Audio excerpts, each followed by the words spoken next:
Le masque de minuit. Dans un village ancien, une simple fête se transforma en cauchemar, et tout commença à cause d'un masque. Reste bien jusqu'à la fin. Il y avait, niché au bord d'une grande rivière, un petit village prospère. Les maisons étaient construites en briques rouges, les toits recouverts de paille dorée. Le jour, les enfants couraient entre les étals du marché, et le soir, on entendait les tambours résonner au loin. Mais le moment le plus attendu de l'année, c'était la grande fête de minuit. Cette nuit-là, la place du village s'illuminait de centaines de lanternes suspendues aux arbres. Les habitants venaient de partout, vêtus de leurs plus beaux habits. Et à minuit, toutes les filles devaient porter un masque décoré pour danser.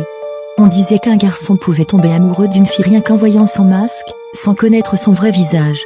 Dans ce village vivait Fanta. Elle n'était pas comme les autres filles. Ses vêtements étaient usés, rapiécés par les mains fatiguées de sa mère. Ses cheveux, épais et emmêlés, ne brillaient jamais comme ceux des autres. Et son corps, frêle et maigre, la faisait paraître plus fragile qu'elle ne l'était. Les autres filles riaient souvent d'elle. Elle disait qu'aucun garçon ne danserait jamais avec la pauvre Fanta.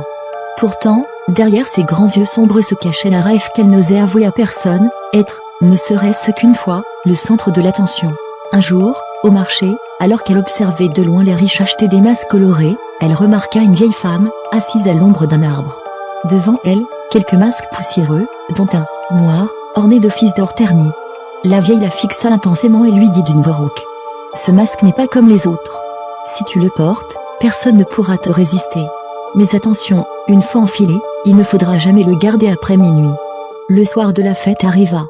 Quand Fanta mit le masque et entra sur la place, le silence se fit. Les lanternes semblaient briller pour elle. Les garçons se bousculaient pour la regarder, les filles la jalousaient. Même le plus beau du village, celui que toutes espéraient, s'avançait et lui tendit la main. Fanta dansait, riait, ivre de ce moment qui lui appartenait enfin. Elle en oublia le temps qui passait. Mais l'horloge sonna minuit. Une fois, 2 fois, 3 fois.